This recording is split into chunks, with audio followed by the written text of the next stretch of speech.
Given mass में एक element का मास निकालना होता है, ठीक। जैसे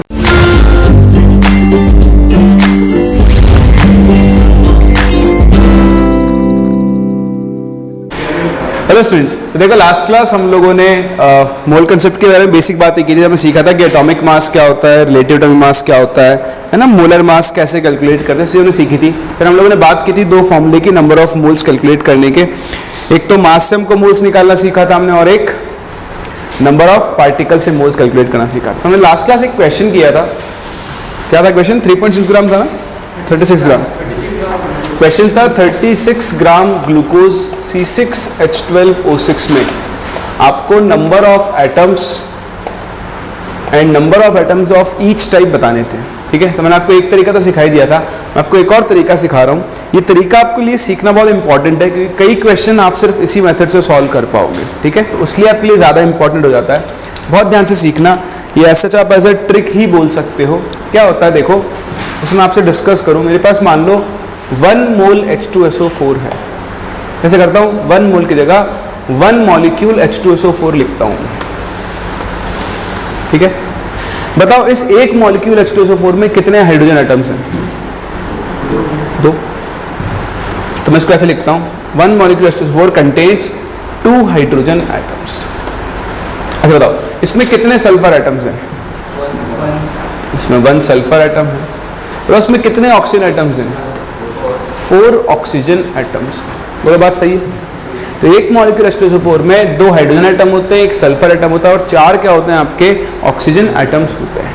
अच्छा मैं क्या करता हूं, मैं इसको चेंज करता हूं। एक मॉलिक्यूल की जगह मैं यहां पे ले लेता हूं Na मॉलिक्यूल्स ऑफ H2SO4। अब आप मुझे बताओ, अगर मेरे पास Na मॉलिक्यूल्स H2SO4 हैं तो उसमें हाइड्रोजन एटम्स कितने होंगे? कितने होंगे? 2Na होंगे। भाई एक मॉलिक्यूल में 2 है तो Na में कितने होंगे? 2Na होंगे। तो 2Na हाइड्रोजन एटम्स होंगे। अच्छा तो सल्फर एटम्स कितने होंगे? Na। बताओ ऑक्सीजन एटम्स कितने होंगे? 4Na ऑक्सीजन एटम्स होंगे। बोलो सही बात है? किसी को डाउट?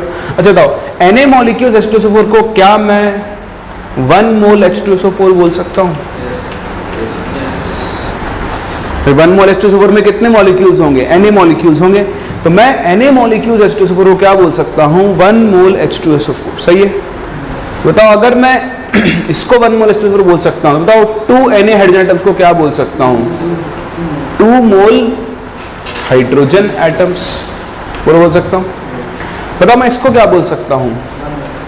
1 मोल क्या? Sulphur atoms. अब बताओ इसको हम क्या बोल सकते हैं? 4 मोल ऑक्सीजन एटम्स। बताओ ये बात सही है या नहीं? सही है।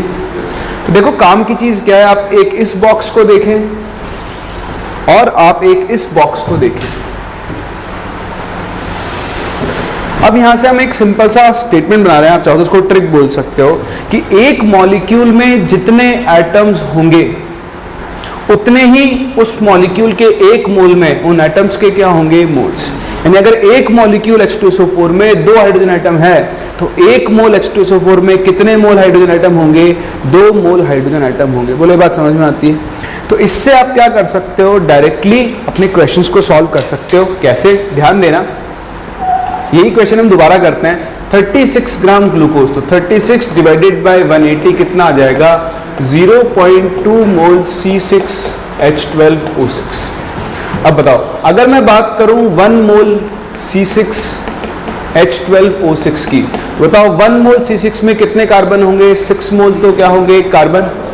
बताओ 12 मोल क्या होंगे? हाइड्रोजन। बताओ 6 मोल क्या होंगे? ऑक्सीजन। और कर सकते हो। अगर 1 मोल में इतने हैं तो बताओ आपके पास कितने मोल है? 0.2 मोल। बताओ इसके 0.2 मोल में कार्बन के कितने मोल्स होंगे? 1.2 मोल कार्बन होगा। बताओ कितना हाइड्रोजन होगा? 2.4 मोल हाइड्रोजन एटम्स होंगे, और 1.2 मोल क्या होंगे? Oxygen atom. बताओ 1.2 मोल कार्बन का मतलब कितना हो गया? 1.2 Na कार्बन एटम्स। भाई मोल्स ऑफ एटम्स से अगर आपको नंबर ऑफ पार्टिकल्स निकालने हैं तो Na से मल्टीप्लाई तो करना है। बताओ नंबर ऑफ हाइड्रोजन एटम्स कितने हो गए? 2.4 Na, और ऑक्सीजन एटम्स कितने हो गए? 1.2। तीनों को ऐड कर दो, आपको टोटल नंबर ऑफ एटम्स मिलेंगे। बोलो कर सकते हो? तो ये मेथड आपको यूज करना चाहिए क्योंकि आपको आना चाहिए।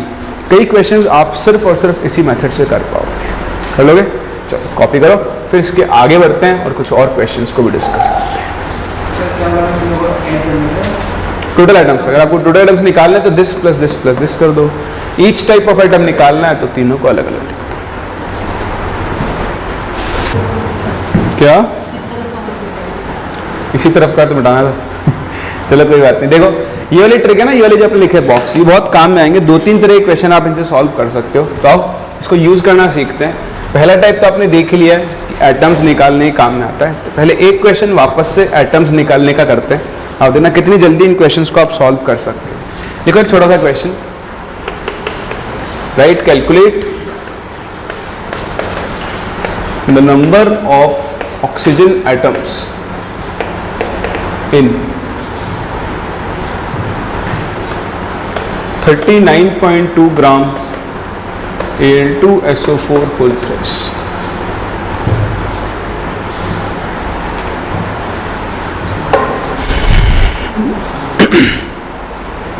मैं मोलर मास देखने उसको। Al2SO4 whole thrice, SO4 है सल्फेट। 96 into 3 34.2 कर लेना एक्चुअली, वो वैल्यू थोड़ी इजी करनी है मेरे को। इसका मोलर मास आप निकालोगे 342 आएगा। फटाफट से आंसर बताओ। मेरे हिसाब से आपको सॉल्व बाद में करना चाहिए, वर्बली सॉल्व कर सकते हो। कितना? हाँ सिंपल है, एक लाइन में आप आंसर दे सकते हो। 1.2 Na, सोचना ही नहीं है। देखो ना 34.2, इसका मोलर मास कितना है? 342। तो डिवाइड करो इसको 342 से, तो कितना आ जाएगा? 0.1 मोल Al2SO4 होल थ्राइस होगा। जिसमें मैंने आपको चीज सिखाई, बताओ इसके 1 मोल में कितने ऑक्सीजन एटम होंगे? 12 मोल होंगे ना। बताओ अगर 1 मोल में 12 मोल ऑक्सीजन होगा तो 0.1 मोल में कितना ऑक्सीजन होगा? 1.2 मोल ऑक्सीजन एटम्स होंगे, है ना। जितने ऑक्सीजन एटम है उससे मल्टीप्लाई कर दो, और 1.2 मोल ऑक्सीजन एटम का मतलब कितना हो गया? 1.2 Na ऑक्सीजन एटम्स। बोलो समझ में आता? कोई डाउट? चलो यही चीज आपके एक और काम में आ सकती है। किस काम में आ सकती है? कई बार आपको एक कंपाउंड के गिवन मास में एक एलिमेंट का मास निकालना होता है। ठीक, जैसे करते हैं, इसको टॉपिक बना के लिख लेते हैं। देखो, मास ऑफ एन एलिमेंट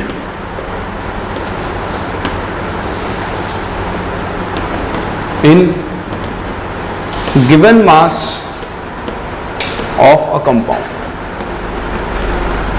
ठीक, तो ये भी एक अच्छी टाइप ऑफ चीज होती है, आपके कई बार काम में आएगी आगे जाकर, इसलिए आपको उसको सीखना जरूरी है। जैसे मैं आपसे एक क्वेश्चन बोलूं कि ठीक, तो ये भी एक अच्छी टाइप ऑफ चीज होती है, आपके कई बार काम में आएगी आगे जाकर, इसलिए आपको उसको सीखना जरूरी है। जैसे मैं आपसे एक क्वेश्चन बोलूं कि calculate the mass of oxygen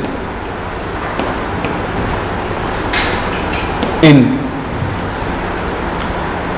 16 gram SO3। तो 16 ग्राम SO3 में ऑक्सीजन का कितना मास है, ये आपको कैलकुलेट करना है। ठीक है,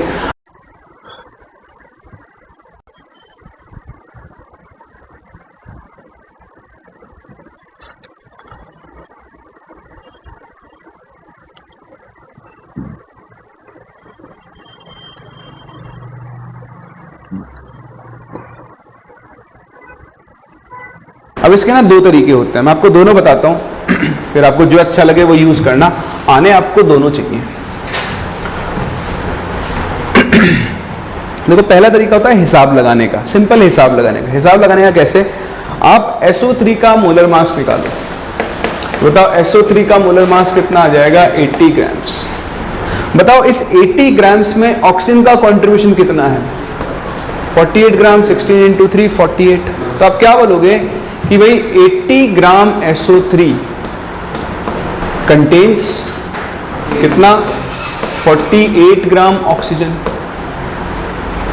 अब कुछ लोग कंफ्यूजन होता है कि अरे ऑक्सीजन को O2 लिखूं या O लिखूं।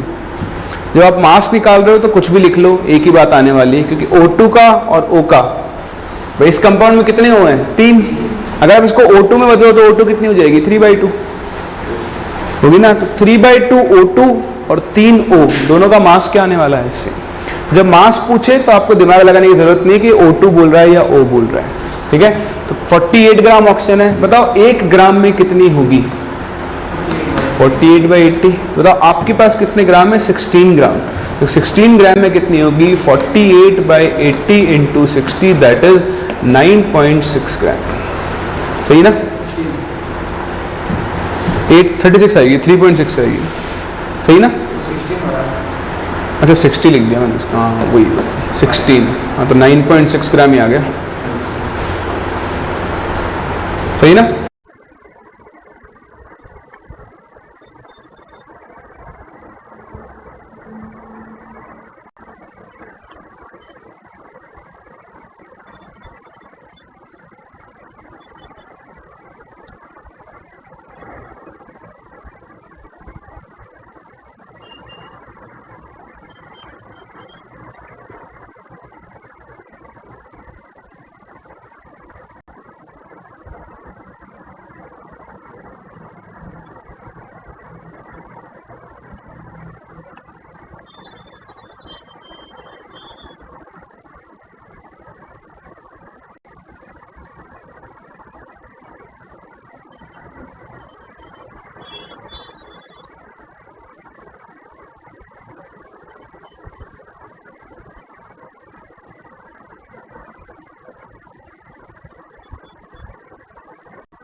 हाँ 8 to 16, 9.6 ग्राम आपके पास मास है। एक तरीका तो है ही है, इससे भी आसान तरीका, अगर आप ये वाली ट्रिक यूज करो तो, जो हमने सीखी, भाई क्या है, 16 ग्राम SO3 है, 16 ग्राम SO3 को इसके मोलर मास से डिवाइड कर दो तो आपके पास 1/5 मोल SO3 है। बताओ 1/5 मोल SO3 में ऑक्सीजन कितना होगा? बोलो कितना होगा? 3/5 मोल ऑक्सीजन एटम्स होंगे ना? कोई डाउट है? बताओ, ये है मोल्स, आपको क्या निकालना है?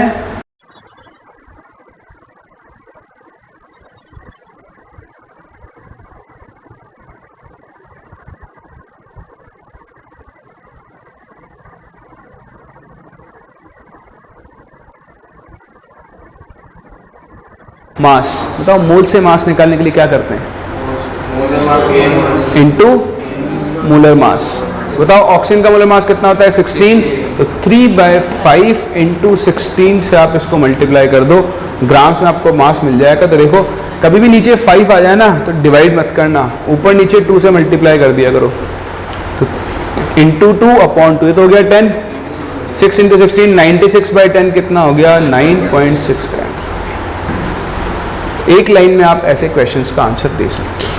चलो बात समझ में आ रही है? सिंपल है, कभी भी किसी कंपाउंड के गिवन मास में आपको एक एलिमेंट का मास निकालना हो, ये कई बार कई क्वेश्चंस में आपके काम में आएगा, मैं वहाँ रिकॉल भी कराऊंगा इस चीज को। अभी आप इसको कॉपी करें, अब अगला क्वेश्चन आपने खुद ने करना है, इसको कॉपी करो और फिर ये क्वेश्चन आप सॉल्व करो।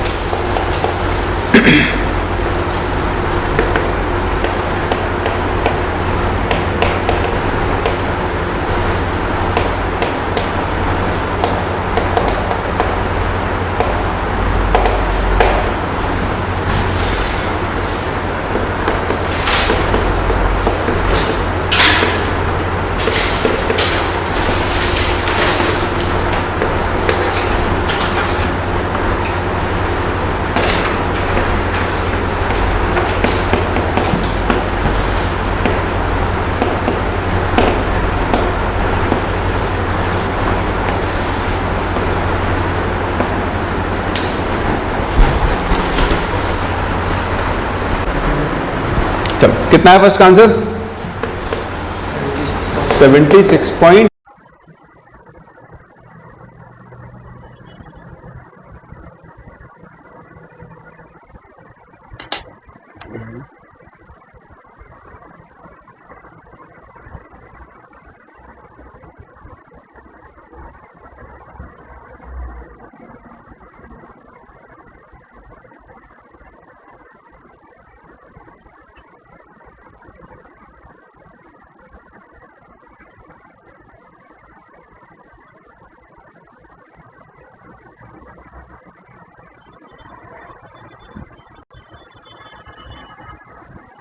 चलो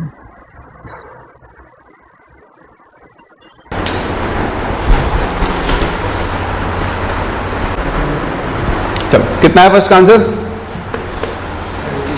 76.8 ग्राम्स। सेकंड सॉल्व कर लिया? बताओ सेकंड का आंसर।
आंसर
चलो डिस्कस ही कर लेते हैं। फर्स्ट तो आ गया 76.8, सही है शायद ये। पहले डिस्कस करें फिर आप दूसरा कर लेना। चलो दूसरे का आंसर कितना? 19.6 ग्राम्स। चलो देखते हैं सही है या फिर नहीं। देखो first question, what mass of SO2 will contain 1.2 Na oxygen atoms. ठीक है, तो पहले तो देखो आप 1.2 Na ऑक्सीजन एटम को आप कितना बोल सकते हो? 1.2 मोल ऑक्सीजन एटम्स बोल सकते हो। अब आप यहां पे आ जाओ, SO2 बताओ 1 मोल SO2 में कितने ऑक्सीजन एटम्स होते हैं? 2 मोल। तो अगर 2 मोल 1 मोल में है तो बताओ इसके 1 मोल में कितने होंगे? इसके हाफ। तो बताओ इसके 1.2 मोल ऑक्सीजन जब आपके पास होंगे इसका कितना मोल्स होगा? 1.2 by 2 that is 0.6 mole SO2। तो देखो 0.6 मोल में 1.2 मोल होंगे।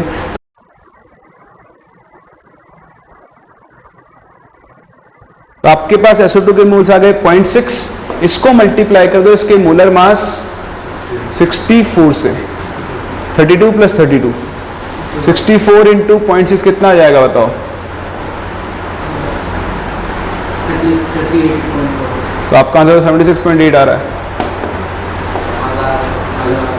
आधा क्यों आ रहा है? बाई 2 क्यों होगा? हो तो गया सब हिसाब बराबर। ये मोल्स ऑफ ऑक्सीजन एटम थे, 1.2 मोल ऑक्सीजन हो गया। अगर 2 मोल ऑक्सीजन एटम 1 मोल में होते हैं तो 1.2 मोल कितने में होंगे? 0.6 में। तो आंसर कितना आएगा? 38.4 आएगा। आपने शायद 12 मोल लेके मतलब, ठीक है, तो वैसे नहीं देखना, वही तो समझा रहा था आपको। भैया पे आप डायरेक्ट O एटम से कंपेयर कर रहे हो, आपने O2 ले लिया उसको, तो उससे नहीं होगा। समझ में आ गया? कर लेंगे।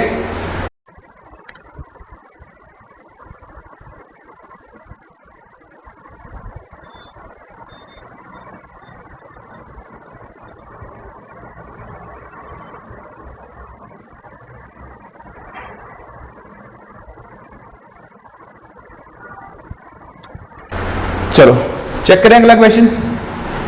ये देखो, अभी इसने उल्टा पूछा है। पिछला क्वेश्चन हमने किया था उसमें आपको SO3 का मास दिया था और ऑक्सीजन का मास पूछा था।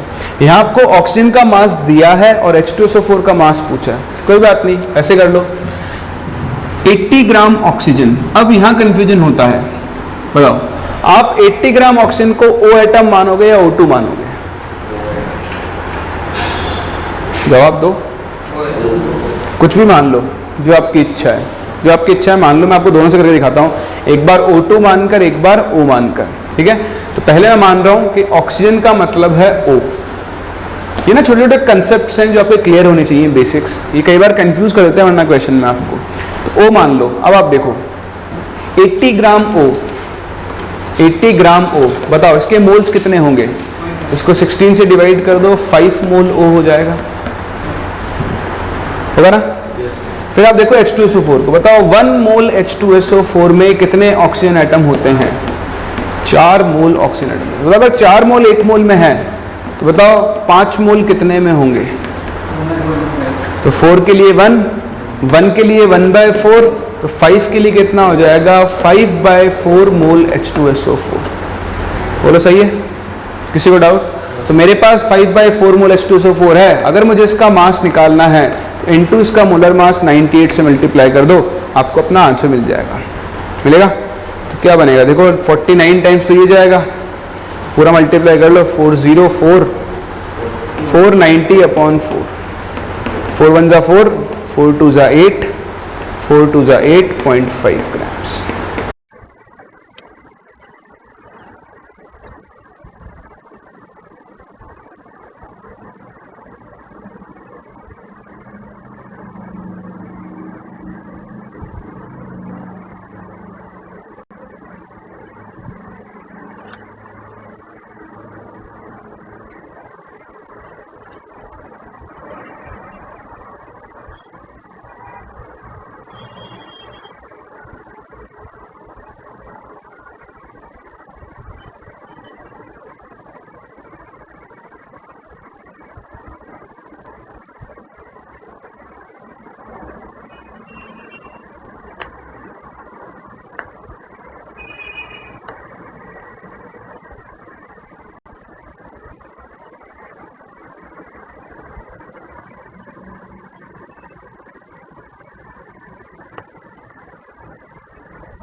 122.5 ग्राम H2SO4 होगा। बोलो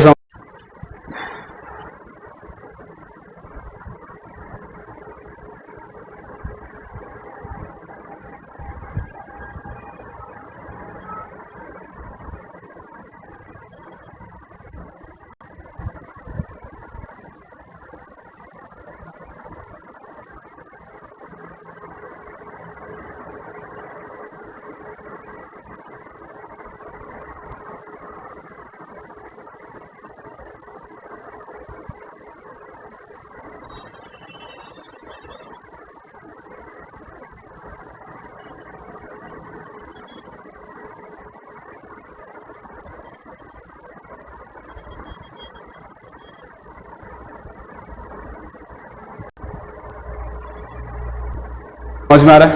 कोई डाउट है? तो ये आंसर भी आपका गलत हो गया। ठीक, तो आप ध्यान दो छोटी छोटी चीजों पे, तभी आपके आंसर्स बिल्कुल करेक्ट आने वाले हैं, अदरवाइज ये प्रॉब्लम चलती ही रहेगी। चलो आगे बढ़े। अगला मेथड, इसी का अगला मेथड, अगर आप इसको O2 मानकर करो तो चलो मैं O2 मान के सॉल्व कर देता हूं। अब ध्यान से देखना, अगर मैं O2 मान लेता हूं 80 ग्राम, बताओ मोल्स ऑफ O2 कितने मिलेंगे आपको?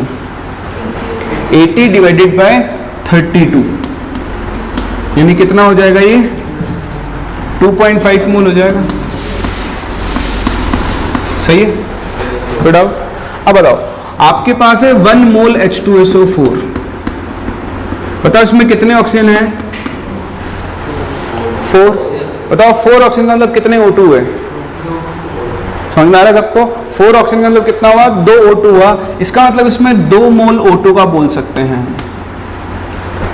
बोल सकते हैं। तो अगर इसमें 2 मोल O2 है तो 1 मोल H2SO4 है। बताओ जब आपके पास 1 मोल O2 होगा तो कितना H2SO4 होगा? Half mole. तो बताओ जब आपके पास 2.5 मोल है तो ये कितना होगा? 1/2 into 2.5, that is again 5/2 mole H2SO4, sorry 5/4 mole H2SO4 होगा। 5/4 into 98 कर दो, आपको H2SO4 का मास मिल जाएगा। तो आप तो हमेशा O लो, जब मास बोल रहा है तो आप हमेशा क्या ले लो? O, और उसी से अपने क्वेश्चन को सॉल्व कर लो। आपको O और O2 के चक्कर में नहीं पड़ना है, दोनों से आंसर क्या आने वाला है? सेम आने वाला है। कर सकते हो।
एक और क्वेश्चन करें, इसका आंसर सबका आना चाहिए। लिखो क्वेश्चन, देखो व्हाट मास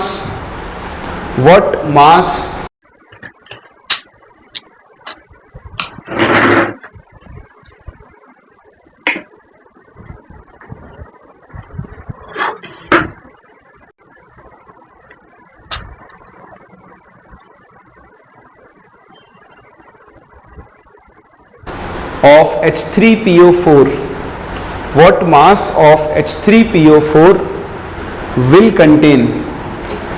H3PO4 लिखो सामने, ये रहा H3PO4 will contain 0.25 mole oxygen atoms। will contain 0.25 mole oxygen atoms. चलो इसको निकालते हैं। तो ये एक मोल है, तो इसकी 4 मोल बनेगा।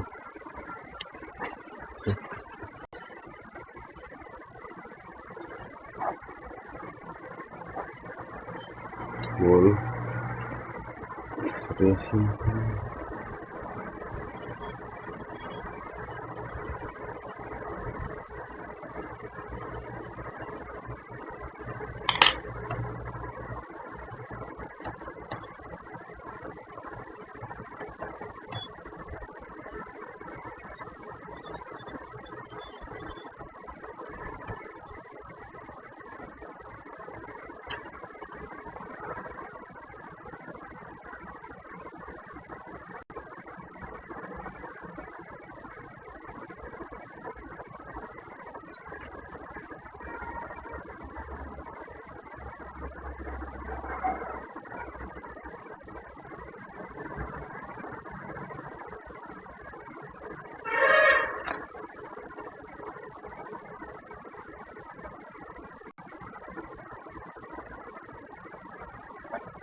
हाँ देखो बहुत सिंपल सा क्वेश्चन है, आपको बताना है कि कितने ग्राम H3PO4 में इतने मोल ऑक्सीजन एटम। हाँ 98/16 इज करेक्ट। तो देखो 1 मोल H3PO4 है, जिन लोगों ने नहीं किया वो देख लो एक बार। 1 मोल H3PO4 बताओ ऑक्सीजन के कितने मोल्स होंगे? 4 मोल ऑक्सीजन एटम्स होंगे, सही है। तो अगर 4 मोल 1 मोल में होते हैं तो बताओ 1 मोल ऑक्सीजन एटम कितने में होगा? 1/4 मोल में। अब आपके पास कितना ऑक्सीजन है? 0.25 को क्या मैं 1/4 बोल सकता हूं? तो बताओ ये 1/4 मोल ऑक्सीजन एटम्स कितने में होंगे? 1/6।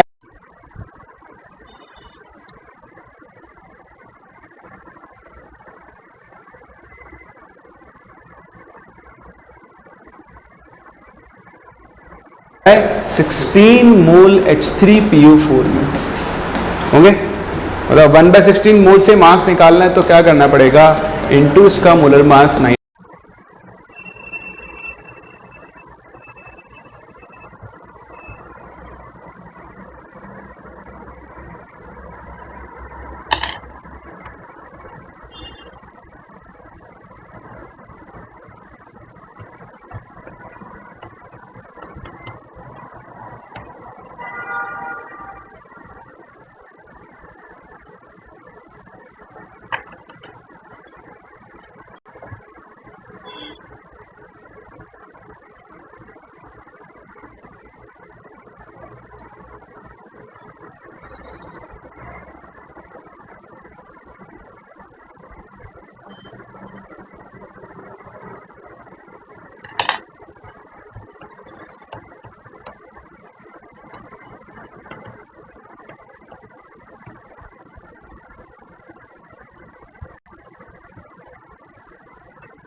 तो वैल्यू कितनी मिल जाएगी? 98/16 ग्राम H3PO4 122.7। अच्छा वैसे कर रहे हो आप, डिवाइड बाय फ्रैक्शन बता रहे हो आपको ही, डिवाइड करके तो शायद ये 6 पॉइंट समथिंग आएगा।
6.1 के आसपास। हाँ वो कर लेना, उसकी जरूरत नहीं है, वो तो कर सकते हो ऐसे क्वेश्चंस, समझ में आ रहा है। तो कभी भी आपको गिवन मास के अंदर नंबर ऑफ एटम्स निकालने हो, किसी दूसरे एलिमेंट का मास निकालना हो, तो आप एक ट्रिक को यूज कर सकते हो, विच इज दिस, कि एक मॉलिक्यूल में जितने एटम्स होंगे उतने ही उन एटम्स के क्या होंगे, मोल्स भी प्रेजेंट होंगे। सही है, मैं आगे बढ़ सकता हूँ। तो ये था अपना सेकेंड फॉर्मूला। अब हम मूव करेंगे मोल कैलकुलेट करने के थर्ड फॉर्मूले पे। एक बार हम थर्ड फॉर्मूला सीख लें, फिर हम वापस से इन तीनों फॉर्म्स को कंबाइन करेंगे। उसके बाद मैं आपको number of electrons, protons, neutrons ये सब भी कैलकुलेट करना सिखाऊंगा। लेकिन अभी हम बढ़ते हैं अपने थर्ड मेथड की तरफ, दैट इज किसी गैस के लिए अगर आपको उसका वॉल्यूम पता हो तो हम कैसे मोल्स कैलकुलेट करते हैं। तो आओ डिस्कस करते हैं अपने अगले पार्ट के ऊपर, चलते हैं, मूव करते हैं। थर्ड फॉर्मूला ऑफ मोल, जिसके लिए आप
आपको यूज करना आना चाहिए आइडल गैस इक्वेशन। तो पहले मैं आपको बताऊं आइडल गैस इक्वेशन क्या होता है। क्या होता है, सभी ने पढ़ा हुआ है। तो PV इज इक्वल्स टू क्या होता है, nRT। ठीक, यहां पर P क्या होता है, P होता है प्रेशर ऑफ गैस। ठीक, इन जनरल आपको प्रेशर की कुछ यूनिट्स पता होनी चाहिए। एक तो होती है ATM, सुना है ना, और ऐसे यूनिट क्या होती है, पास्कल। तो आपको एक कन्वर्जन ध्यान रखना है, 1 ATM जो होता है वो 1.01325 इंटू 10⁵ पास्कल होता है। एक इसकी यूनिट बार भी होती है, जो आपका 1 ATM होता है वो 1.013 बार के इक्वल। ठीक है, तो ये तो दो वैल्यूज होती हैं आपके पास, लिख लो, ये याद हो जाएंगे धीरे धीरे यूज करते करते आपको। ऐसे ही volume, V is volume of gas. तो ये तो आप सभी लोग जानते होंगे, नहीं जानते हो तो ध्यान रखना कि 1 लीटर और 1 डेसीमीटर क्यूब क्या होते हैं, इक्वल। कई बार आपको 1 लीटर लिखा हुआ मिल जाएगा, कई बार आपको डेसीमीटर क्यूब लिखा हुआ मिल जाएगा। और ऐसा यूनिट क्या होती है इसकी, मीटर क्यूब। तो अगर मैं लिखूं वैल्यूज तो ऐसे लिखो आप कन्वर्जन्स को, 1 मीटर क्यूब जो होता है वो 1000 लीटर या फिर आप इसे 1000 डेसीमीटर क्यूब भी बोल सकते हैं। कहने का मतलब लीटर और डेसीमीटर क्यूब दोनों क्या होते हैं, सेम। ठीक, उसके बाद अगर आप 1 लीटर को कंपेयर करो तो 1 लीटर बोल दो चाहे 1 डेसीमीटर क्यूब बोल दो, ये 1000 ml के इक्वल होगा, जानते हो।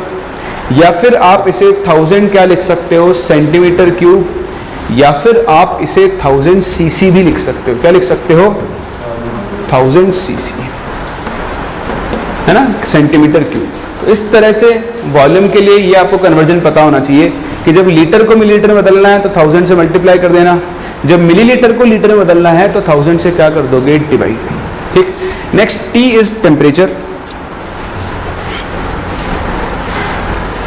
तो टेम्परेचर आप जानते ही हो, टेम्परेचर के हम 2 स्केल्स यूज करते हैं, कौन कौन सा, एक केल्विन और एक डिग्री सेल्सियस। तो सभी जानते हैं कि अगर आपको डिग्री सेल्सियस को केल्विन में बदलना है तो डिग्री सेल्सियस में आप कितना ऐड कर दो, 273।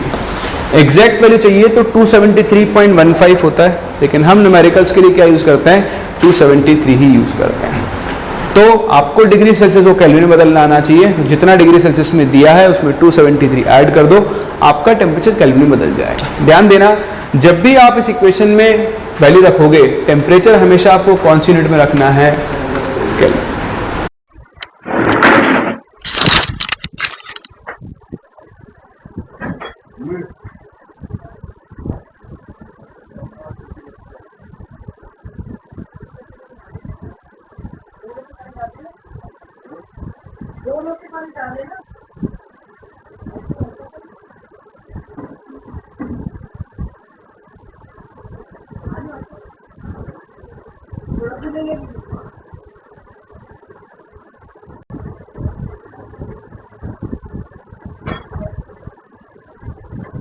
मुझे और भी पढ़ना है बहुत सारा।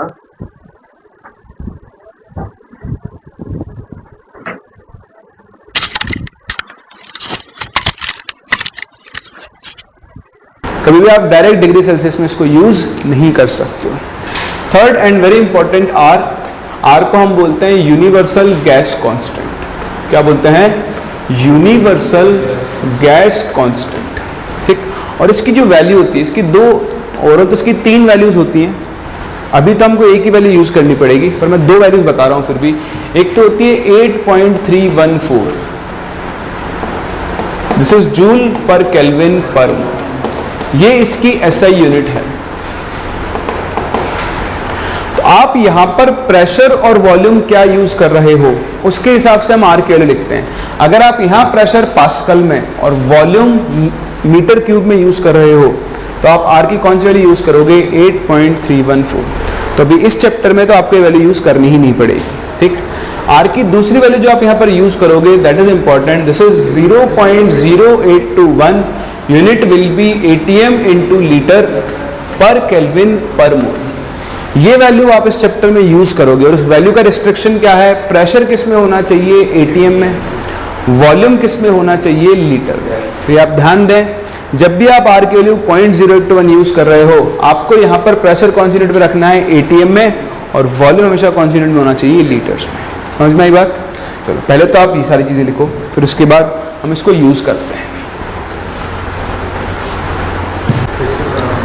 नहीं तो देखो, अब इसके ऊपर हम क्वेश्चन करते हैं। इसको बेसिकली तो आप लोग गैसेस स्टेट में यूज करोगे, बट ऐसे में यूज करके दिखा रहा हूं। ऐसे जैसे आपसे कोई बोल दे कि एक गैस है, उसका वॉल्यूम है 50 ml, प्रेशर है 2 ATM, टेम्परेचर है 27 डिग्री सेल्सियस, बताओ गैस के मोल्स कितने होंगे।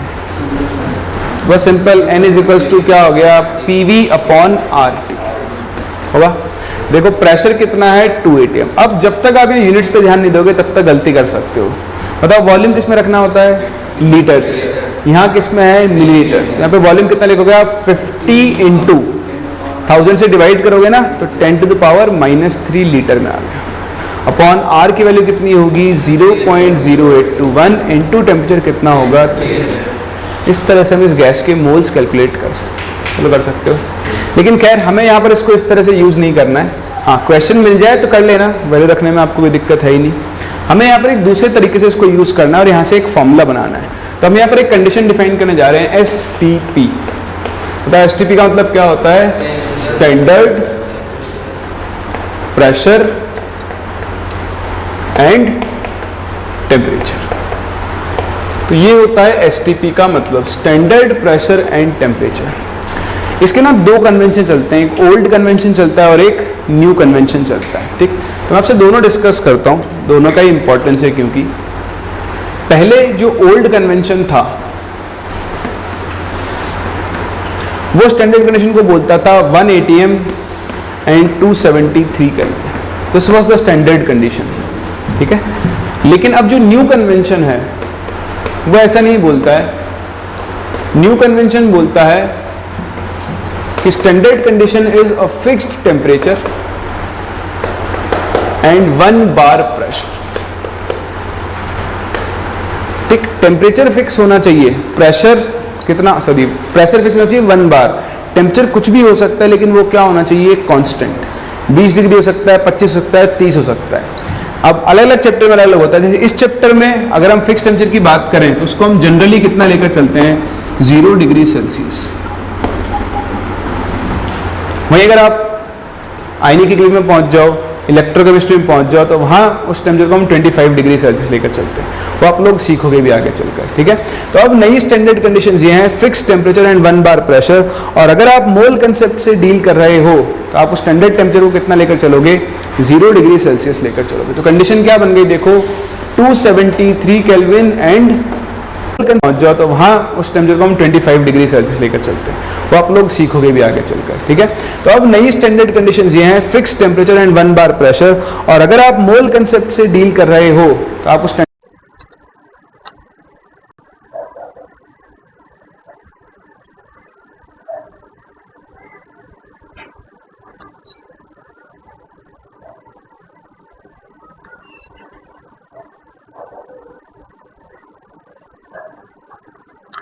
स्टैंडर्ड टेम्परेचर को कितना लेकर चलोगे?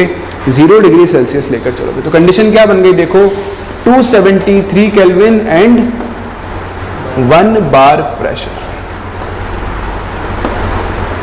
सही है, जबकि ओल्ड कन्वेंशन क्या था? 1 atm एंड 273 केल्विन। तो इससे कोई बहुत बड़ा डिफरेंस नहीं आएगा, लेकिन हाँ डिफरेंस आएगा। अब आप एक काम करो, आप मुझे बताओ volume of 1 mole gas at STP, दोनों कन्वेंशन से, ओल्ड से भी और नए से भी। वैल्यूज रखो, कैलकुलेट करके बताओ कितनी वैल्यू आएगी।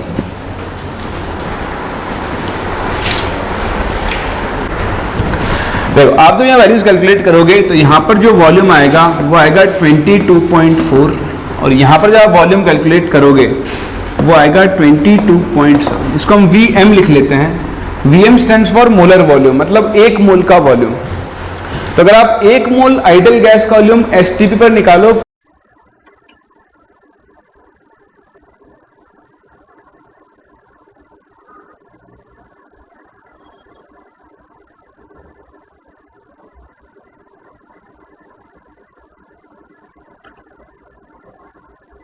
पुरानी कंडीशन के हिसाब से, तो देखो V इक्वल टू बनेगा nRT अपॉन P।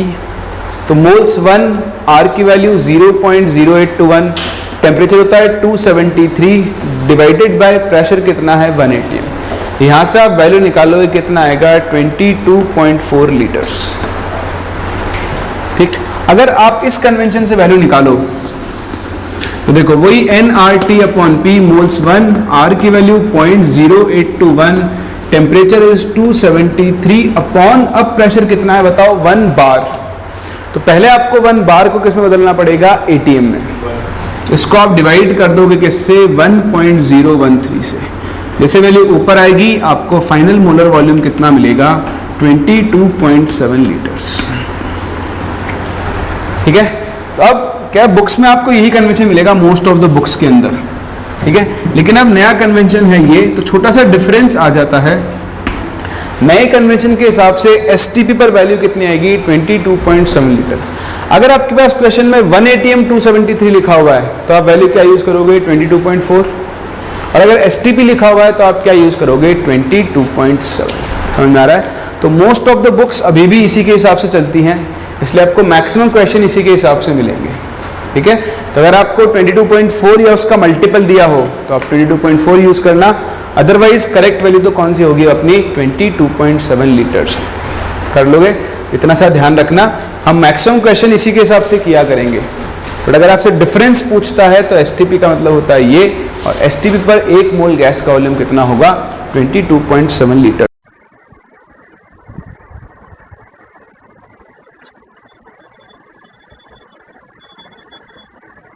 होगा। ठीक है, चलो तो अब इसी बात पे हम लोग बढ़ते हैं आगे, और फॉर्मूला बनाने के लिए देखते हैं कि एक नया फॉर्मूला हम बना रहे हैं।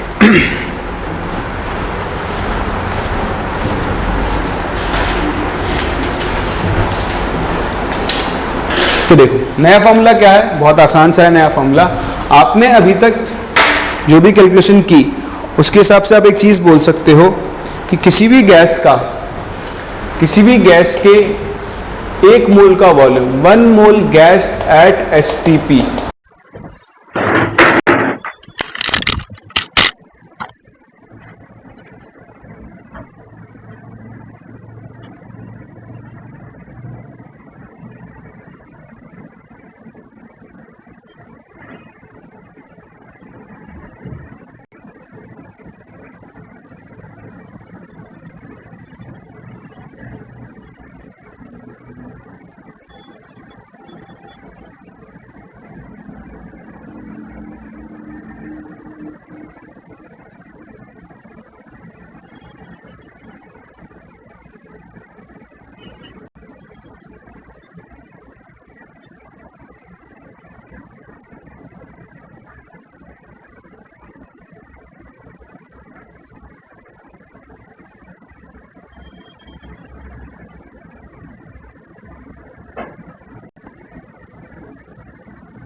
बताओ किसके बराबर होता है 22.4 लीटर। तब उल्टा चलो, 22.4 लीटर 1 मोल के बराबर होता है। बताओ 1 लीटर किसके बराबर होगा 1/22.4 मोल। तो अगर आपको किसी गैस का वॉल्यूम पता है V लीटर, लेकिन सिर्फ और सिर्फ कहां पर STP पर, 22.7 यूज करो, है ना, नए कन्वेंशन से बात करते हैं अपन। तो बताओ V लीटर अगर मैं किसी गैस का ले लूं STP पर, बताओ उसके कितने मोल्स होंगे V डिवाइडेड बाय 22.7 मोल्स। तो यहां से देखो हमारे पास नंबर ऑफ मोल्स का एक फॉर्मूला बन गया है। That formula will be equal to given volume at STP divided by क्या करोगे आप उसे 22.7। लेकिन ये फॉर्मूला सिर्फ और सिर्फ किसके लिए वैलिड है, गैस के लिए। आप लिक्विड सॉलिड पर इसको अप्लाई नहीं कर सकते। साथ लिखना वैलिड फॉर गैस ओनली। अगर आपने इसको लिक्विड सॉलिड पर अप्लाई कर दिया तो क्वेश्चन का आंसर कभी आ ही नहीं सकता, क्योंकि ये फॉर्मूला सिर्फ और सिर्फ किसके लिए वैलिड है, गैस के लिए।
समझ लो।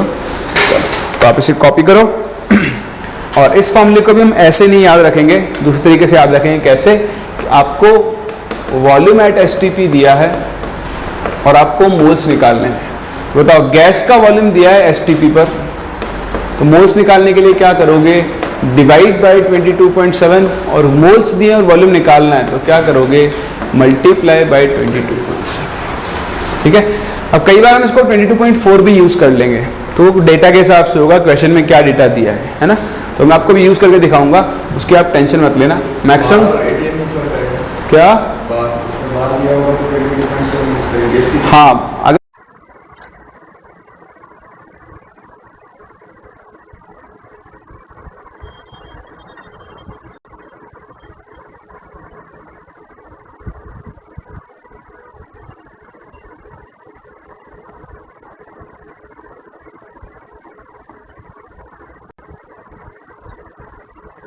अगर उसने सिर्फ एसटीपी बोला है नए कन्वेंशन के हिसाब से, तब तो आप 22.7 ही यूज करोगे, बट मैक्सिमम टाइम वैल्यू आपको 22.4 के हिसाब से ही दी हुई होगी, तो फिर आपको उसी हिसाब से अपनी वैल्यू को एडजस्ट कर लेना आंसर निकालने के। ठीक है, मैं बताता हूं, मैं आपको भी देखते जाओ। एक बार आप इसे कॉपी करो, फिर क्वेश्चन करते हैं, तब बताता हूं क्या कह रहा हूं।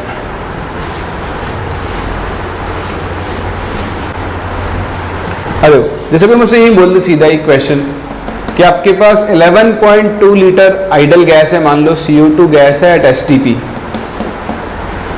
बताओ इसके मोल्स कितने होंगे? तो देखो 11.2 क्या है? 22.4 का मल्टीपल है। ठीक है, वैसे तो एसटीपी के हिसाब से आपको इसको 22.7 से डिवाइड करना चाहिए, लेकिन अप्रोक्सीमेट आंसर तो दोनों सेम आएगा। अब चाहे इसको 22.7 से डिवाइड कर लो, तब भी अप्रोक्सीमेटली 0.5 ही आएगा, और 11.2 डिवाइडेड बाय 22.4 कर लो, तब एग्जैक्ट क्या आ जाएगा आपके पास? 0.5। तो कई बार ऐसा हो सकता है कि आपको इसी फॉर्म की वैल्यू मिल जाए, तो उस केस में आप क्या कर लेना? 22.4 से डिवाइड करके आंसर निकाल लेना। मतलब कंडीशन के हिसाब से खुद को एडजस्ट कर लेना, बट एक्चुअल एसटीपी क्या होता है? 22.7 होता है। समझ रहे हो बात को मैं क्या कहना चाह रहा हूं? ठीक है, चलो तो मूव करते हैं। अभी तो हमने फॉर्मूला बना लिया है, अब को एडजस्ट कर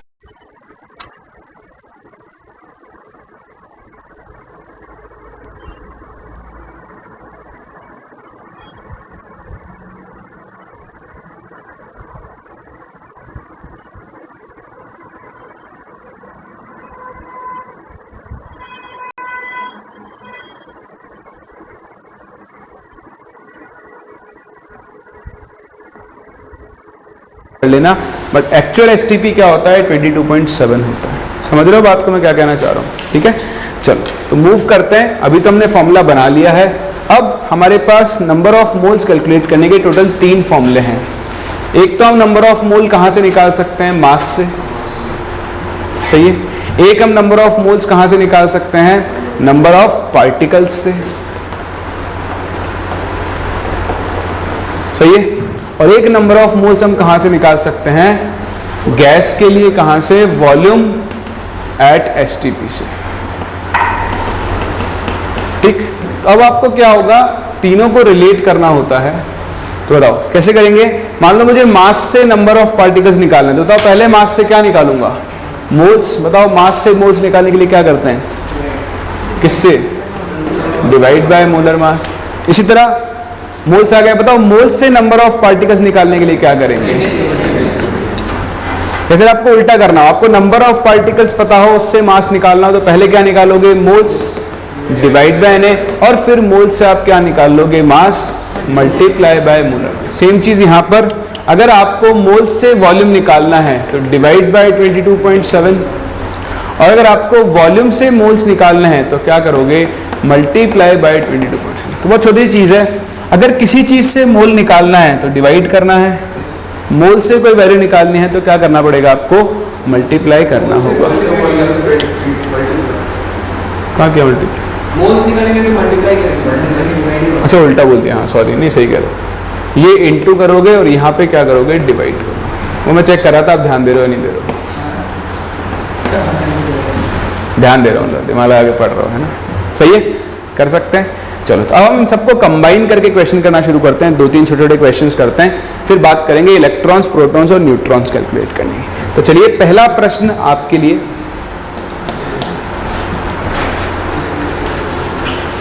calculate the volume of CO2 gas at STP which contains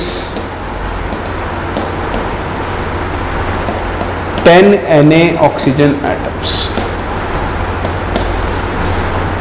आपको CO2 गैस का STP पर वॉल्यूम बताना है जिसके अंदर 10 Na ऑक्सीजन एटम्स होते हैं।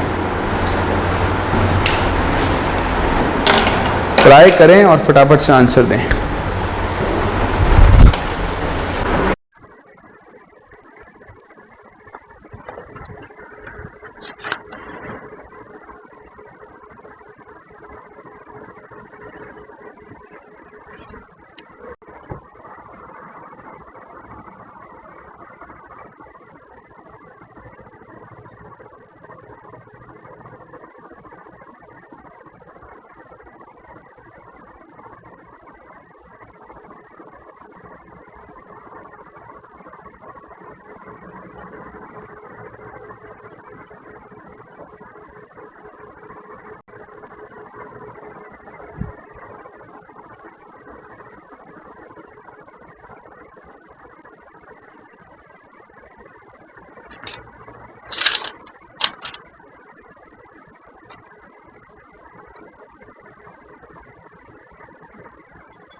देखो बहुत सिंपल सा क्वेश्चन है लेकिन फिर भी हम कंफ्यूज होते ही रहते हैं। 113.5 litre will be the correct answer. देखो सिंपल सी बात है, आपको 10 Na ऑक्सीजन एटम्स बोले हैं, इसका मतलब कितने ऑक्सीजन एटम हो गए आपके पास? 10 मोल ऑक्सीजन एटम्स हैं। ठीक, तो सबसे पहले मैं क्वेश्चन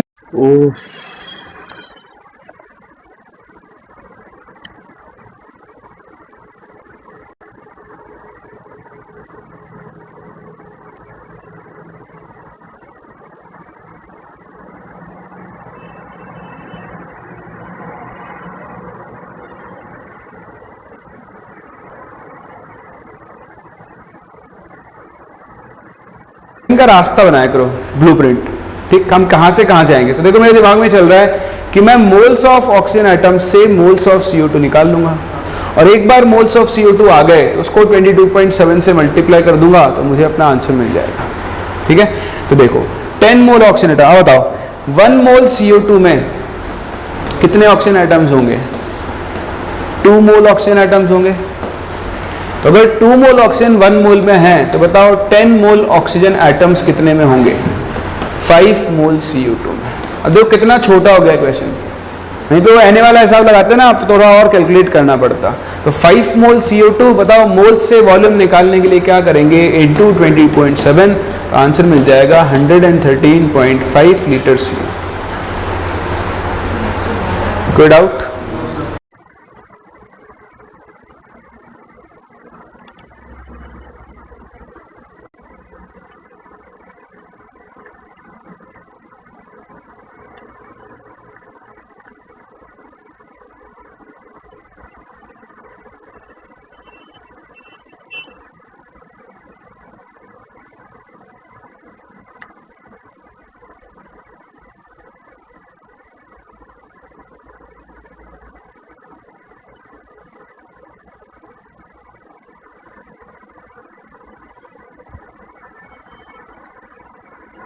समझ में आ रहा है?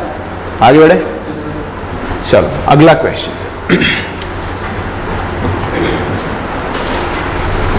ये तो उड़ा दूं चार्ट तो।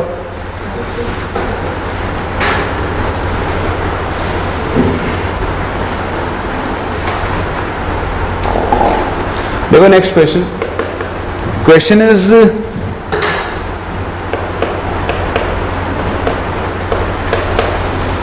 Calculate the number of atoms in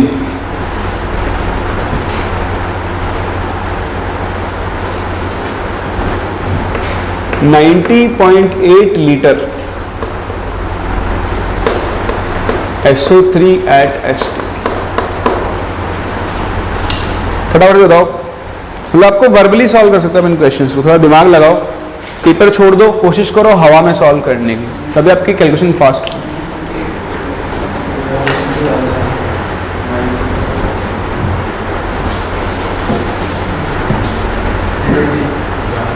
$320 ग्राम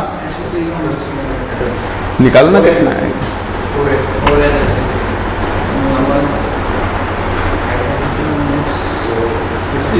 हाँ, कितना आएगा? 16 Na. वर्बली सॉल्व कर सकता है. देखो ना,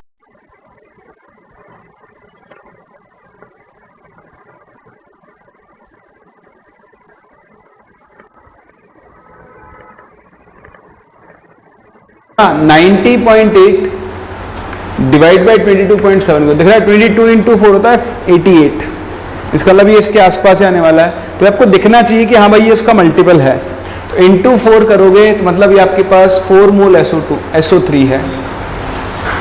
4 मोल SO3 में मॉलिक्यूल्स भी कितने होंगे? 4 Na.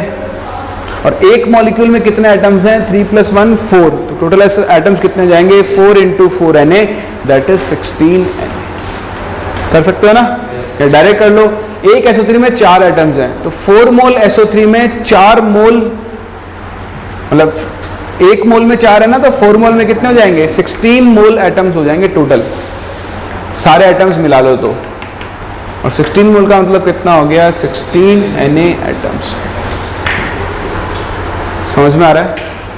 कर सकते हो. चलो एक और प्रश्न आपके लिए, सोच समझ के सॉल्व करें,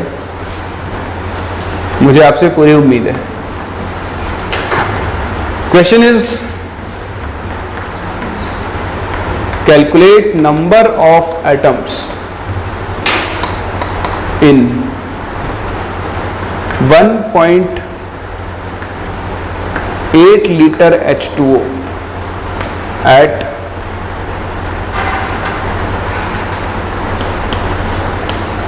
1 atm and 273 Kelvin. ठीक है, 1 atm H2O लिक्विड लिख रहा हूं. एट ST पे लिख दो. चलो एट ST.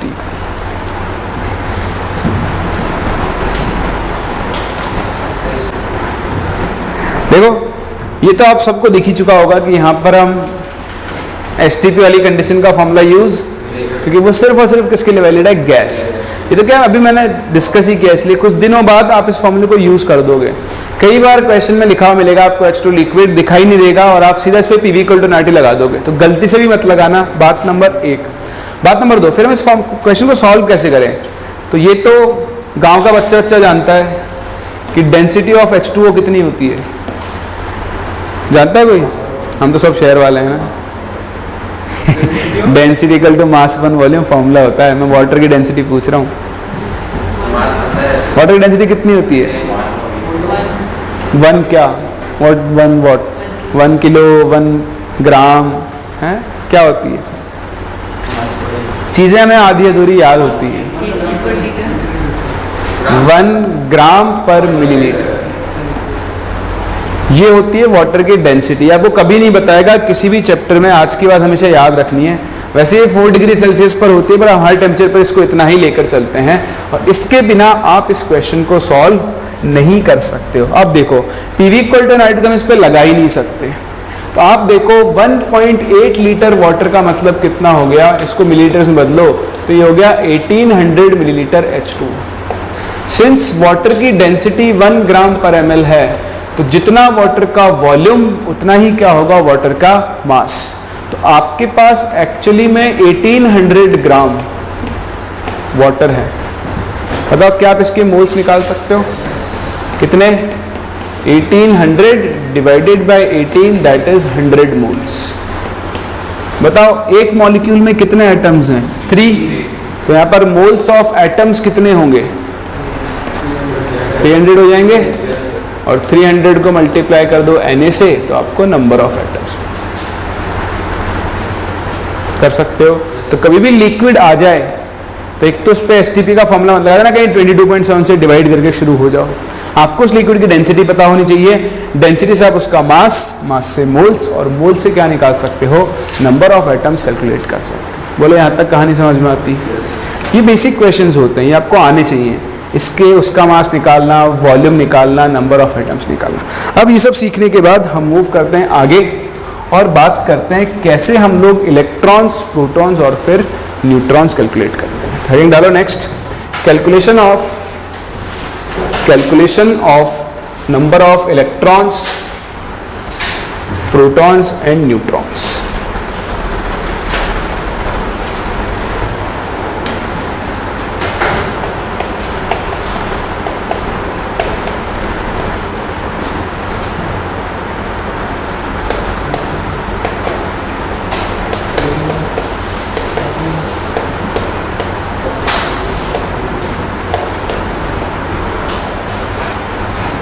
करें शुरू? चलो, इसके लिए आपको एक चीज पता होनी चाहिए, दैट इज नोटेशन, रिप्रेजेंटेशन। बताओ किसी भी एलिमेंट को हम कैसे रिप्रेजेंट करते हैं? ZXA से करते हैं। बताओ Z क्या होता है यहां पर? Atomic number. और एटॉमिक नंबर किसके इक्वल होता है? किसके? प्रोटॉन्स या इलेक्ट्रॉन्स?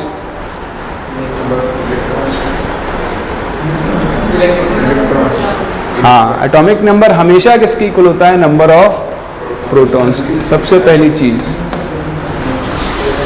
एटॉमिक नंबर सिर्फ किसके इक्वल होगा? नंबर ऑफ प्रोटॉन्स के। लेकिन अगर आपके पास न्यूट्रल एटम है, फॉर अ न्यूट्रल एटम, बताओ न्यूट्रल एटम के लिए नंबर ऑफ प्रोटॉन्स किसके इक्वल होते हैं? नंबर ऑफ इलेक्ट्रॉन्स के। जिस पे चार्ज नहीं हो, जैसे Fe, एक Fe लिखो और एक ही Fe+2 लिखो। Fe न्यूट्रल है, Fe+2 चार्ज है। तीसरा A क्या होता है? A is mass number. और बताओ मास नंबर हम किसके इक्वल लेकर चलते हैं? Number of neutrons plus number of protons. इसमें ना कि लोचा है बहुत बड़ा, अगर आप ध्यान दो। Actually mass number neutrons plus proton या क्या होना चाहिए? Mass of neutrons plus mass of protons. For example, मैं छोटा सा एग्जांपल देता हूं आपको, 6C12, ठीक है? तो इसके अंदर ना 6 प्रोटॉन्स हैं और 6 न्यूट्रॉन्स हैं, ठीक है?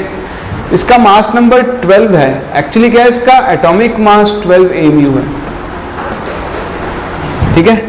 तो आप बताओ एक प्रोटॉन का मास कितना होता है?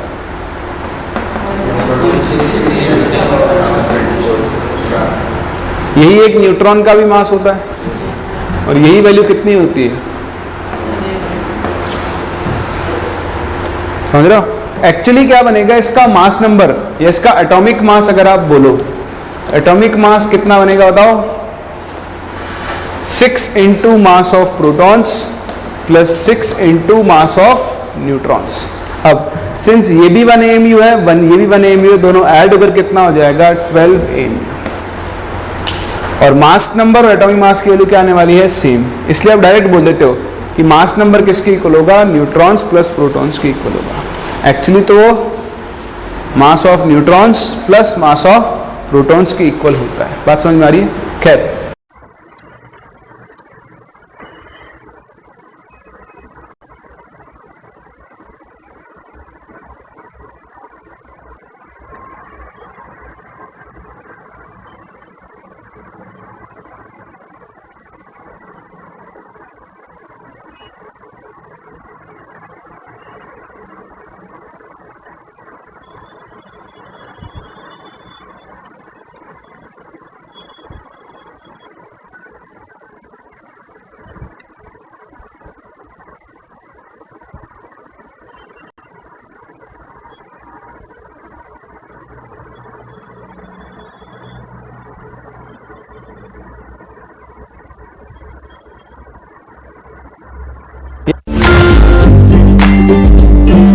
ये आपको समझाने के लिए था, कई बार आपके क्वेश्चंस में ये चीज काम में आएगी।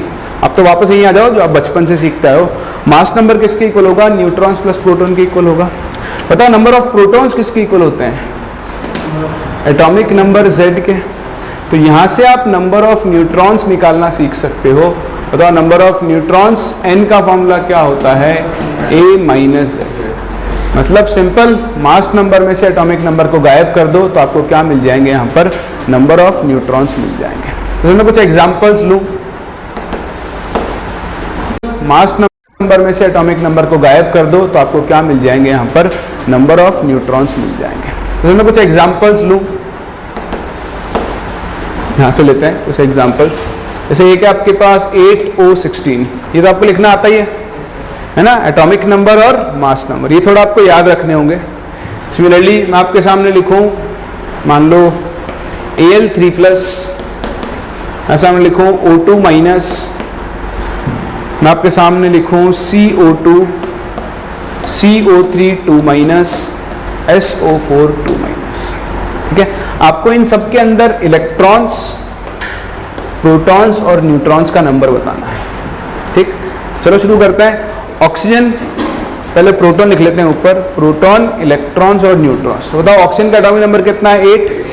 जितना एटॉमिक नंबर उतने ही प्रोटॉन्स हो गए। बताओ क्या इसके ऊपर कोई चार्ज दिखाई दे रहा है आपको? न्यूट्रल है, जितने प्रोटॉन्स उतने ही क्या होंगे? इलेक्ट्रॉन्स भी 8 हो गए। न्यूट्रॉन्स 16 - 8, बताओ कितने आ गए? 8 न्यूट्रॉन्स। Good out. Al3+, बताओ एल्यूमिनियम का एटॉमिक नंबर कितना होता है? 13 और मास नंबर कितना होता है? 27।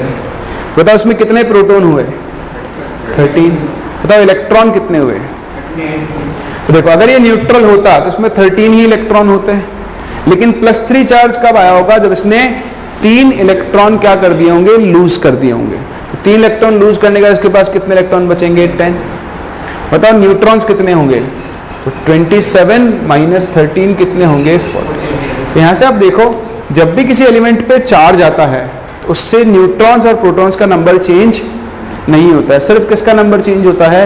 इलेक्ट्रॉन्स का नंबर चेंज होता है। ठीक, ऐसे ही बताओ O2-, ये था 8O16, इसमें प्रोटॉन्स कितने? 8।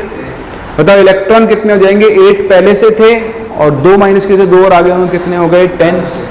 तो न्यूट्रॉन्स अब भी कितने होंगे? 8।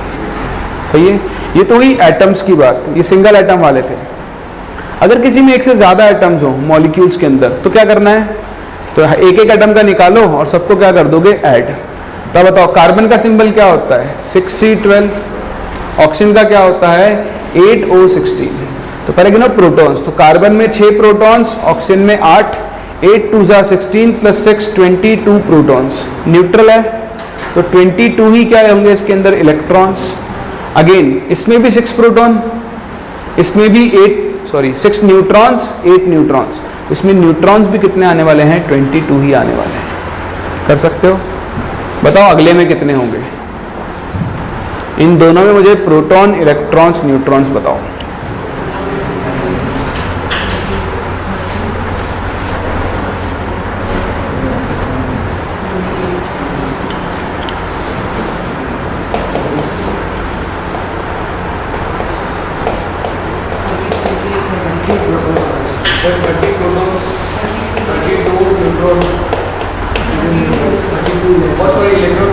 इसमें कितने इलेक्ट्रॉन है? 32 प्रोटॉन्स, 30 गिन लो ना। 8 3 24, 24 + 6 30, तो 30 तो हो गए प्रोटॉन्स। 32 क्या हो जाएंगे? इलेक्ट्रॉन्स। 2 माइनस की वजह से 2 और बढ़ जाएंगे, और न्यूट्रॉन्स वापस से 30 आ जाएंगे, क्योंकि कार्बन में 6 न्यूट्रॉन होते हैं और ऑक्सीजन में 8 न्यूट्रॉन्स होते हैं। सल्फर का सिंबल तो बताइए? 16S32।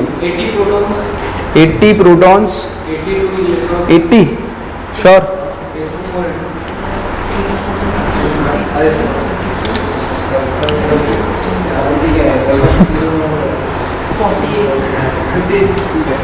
$48 तो हो गए प्रोटॉन्स, 50 हो गए इलेक्ट्रॉन्स और 48 ही आ जाएंगे न्यूट्रॉन्स। और इसमें कितने प्रोटॉन? 16 + 4 × 8 32, तो 32 + 16 इज 48 प्रोटॉन्स। -2 की वजह से कितने हो जाएंगे? 50। देखो मैं समझ सकता हूँ, ये बहुत आसान होते हैं, जब सीखते हैं, जब कैलकुलेट करने आते हैं तो हमेशा कंफ्यूजन होता ही होता है। इसलिए देखो किसी भी क्वेश्चन को सही करने का एक तरीका होता है, आप उसमें जल्दबाजी ना मचाएं, बिल्कुल भी आराम से सॉल्व करो, एक बार ही सॉल्व करो ना, क्यों 2 बार सॉल्व करने की नौबत आए उसको। खैर ये तो हो गया हम कैसे इलेक्ट्रॉन्स, प्रोटॉन्स, न्यूट्रॉन्स कैलकुलेट करते हैं। आपसे वो ये नहीं पूछेगा, आपसे तो ऐसे क्वेश्चन पूछेगा जैसा मैंने आपके सामने लिखा है, calculate number of electrons in 19 gram PO4 3-। ठीक है, कुछ नहीं करना, बताओ इलेक्ट्रॉन्स किस में प्रेजेंट होंगे, PO4 3- में। तो मैं क्या करता हूं, कहीं से मोल्स निकाल लेता हूं PO4 3- के, इसके मोल्स को इनटू Na कर दूंगा तो मुझे नंबर ऑफ PO4 3- आयंस मिल जाएंगे। फिर ये देख लूंगा कि एक PO4 3- में कितने इलेक्ट्रॉन्स हैं, उसको इनटू नंबर ऑफ इलेक्ट्रॉन्स कर दूंगा तो मुझे अपना आंसर मिल जाएगा। सही बात है। बताओ क्या आप इसके मास से इसके मोल्स निकाल सकते हो? तो निकालो, मोल्स ऑफ PO4 3- कितने, 19 डिवाइड बाय इसका मोलर मास आएगा 95। कितने मोल्स आ गए, 1/5, दैट इज 0.2। ठीक है, तो 0.2 मोल लिख लेता हूं मैं इसको। कोई डाउट? इसके मोल्स को मल्टीप्लाई करो Na से तो आपको क्या मिल जाएंगे, नंबर ऑफ PO4 3- आयंस। कितने, 0.2 इंटू Na होगा। आगे अब बताओ एक PO4 3- में कितने इलेक्ट्रॉन्स हैं? हाँ, इलेक्ट्रॉन्स गिन के बताओ फटाफट से मुझे। फास्फोरस का एटॉमिक नंबर कितना होता है? 15। मास नंबर होता है 31। तो सब कंफ्यूज करने के लिए। चलो खैर 15, तो देखो 15 प्लस ऑक्सीजन कितना होता है 8, 32 प्लस 15 कितना हो गया 47, प्लस -3 की वजह से 3 इलेक्ट्रॉन और ऐड करोगे तो 50 इलेक्ट्रॉन्स हैं। तो अगर एक PO4 3- में 50 इलेक्ट्रॉन्स हैं तो बताओ इतने में कितने होंगे, into 50, that is 10 Na electrons.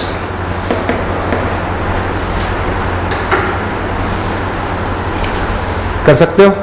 कोई डाउट? तो इस तरह से हम number of protons, electrons, neutrons सब कुछ कैलकुलेट कर सकते हैं। आज अपन यहीं तक कंप्लीट करते हैं। मैंने आपको नंबर ऑफ इलेक्ट्रॉन्स कैलकुलेट करना सिखा दिए। आपको DPP मिल गई है, ठीक, तो आपको DPP सॉल्व करनी है। अभी तो आप DPP 1 सॉल्व कर लो, उसमें बेसिक क्वेश्चंस हैं, ठीक। अभी उसमें 10 ही क्वेश्चन है आपके पास।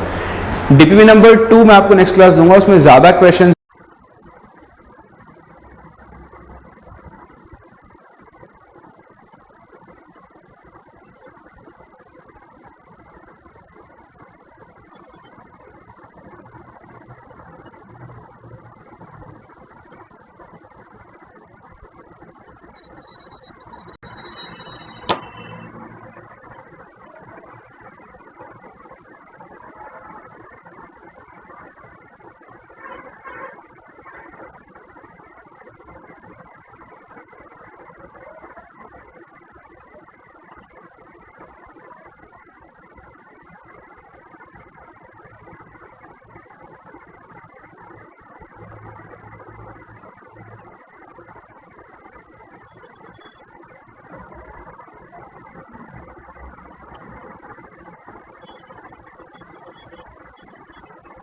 होंगे और ज्यादा वैरायटी भी होगी, ठीक है। तो वो फिर आप उसको कवर करने हैं, उसमें हम इस लेक्चर के भी, अगले लेक्चर के भी क्वेश्चन में इंक्लूड कर लूंगा और फिर सारे क्वेश्चंस को मिक्स करके हम एक साथ इन वैरायटी को कवर करेंगे, ठीक है। तो मिलते हैं नेक्स्ट क्लास और यहां से आगे कंटिन्यू करते हैं।